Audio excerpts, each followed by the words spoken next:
What's happening, guys? The Comics Kid 2099 here. I've got a graphic novel that I want to talk to you guys about. I got this for Christmas, and I read it the day after Christmas, I think, and so I wanted to talk to you guys about it. It is called We Can Fix It, a time travel memoir by Jess Fink.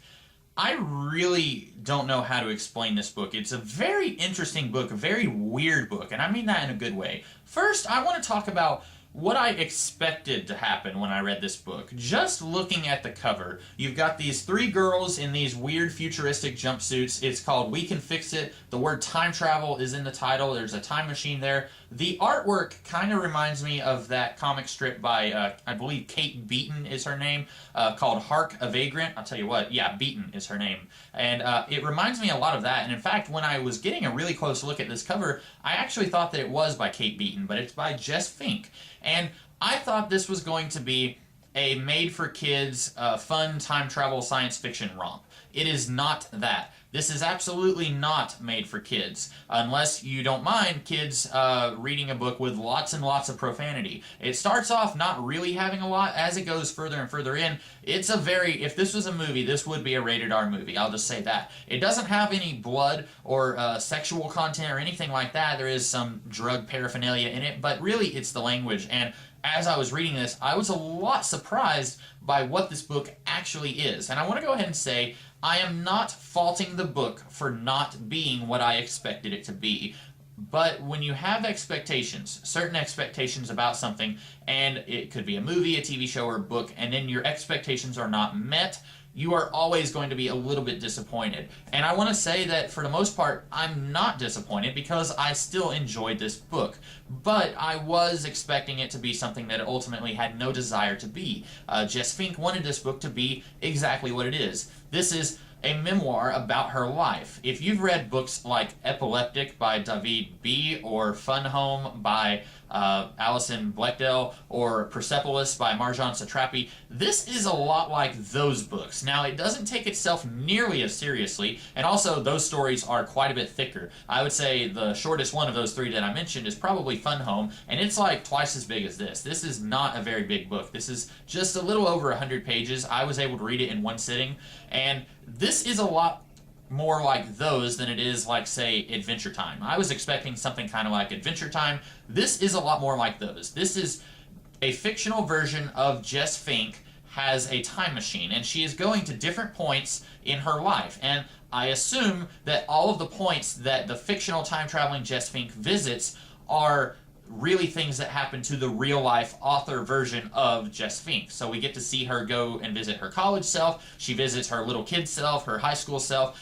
We see all of this happen, and it's very interesting how she approaches this because, like I said, this is kind of similar to books like Epileptic or Persepolis or Fun Home. And at least with Persepolis, that was pretty much told in a linear fashion. And Fun Home, that was more sort of linear, but also kind of jumping around a little bit. I guess this is a lot more like Fun Home than I thought. Fun Home is basically like this, but without the time machine. It's just kind of jumping around to different points in time and showing you stuff. This is, I will say, because it's only 100 and something pages, let me go ahead and look. It's not very many pages at all. 107 pages. It's the shortest memoir that I've ever read. It doesn't feel like you really come away from this knowing a whole lot about Jess Fink. When I read Fun Home, I know a lot about Alison Bechdel after I'm done reading that. When I read Persepolis, I know a lot about Marjane Satrapi after I've read that. When I read this, I only get little tiny snapshots of Jess Fink's life, partly because of the way she does it, where the fictional Jess Fink is going back and forth in time, and she goes and she visits one day where Jess is in high school, and then she goes forward or backwards. You're not really getting a sense of who this person is. You're getting little pieces of who she is. You find out that she was an art major in high school or in college. You find out that one time her teacher in high school kicked her out of class because she wasn't taking it seriously. You find out that her mom was a single mother who raised her, and her dad was kind of a psychopath. And you find out these little things about her life, but you don't really come away from the book, or at least I didn't really come away from the book knowing a lot about her life, like I do with books like Fun Home or Epileptic or Persepolis or books like that. This is a very enjoyable book, especially if you know what you're getting into. If I had read a little bit more about this book, I'm not sure if I would have bought it or if I would have requested it or whatever. I'm not sure if I would have bought it, but it is a very good book, and I'm glad I have it, even if it's not what I was expecting it to be.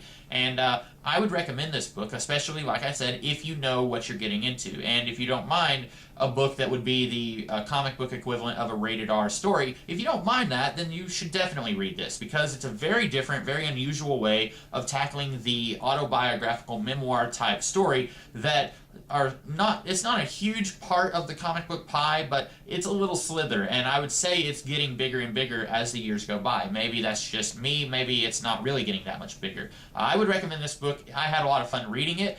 It is a little bit problematic. I do think the best way to have solved this problem that I had would be if it was just a little bit longer. If you had added another 30 pages to this book, I feel like maybe we could have gotten a little bit more about Jess Fink and not the fictional autobiographical version of her who's just kind of showing us, the audience, different points in the real Jess Fink's life. I enjoyed this book. I do recommend it. We Can Fix It, a time travel memoir by Jess Fink.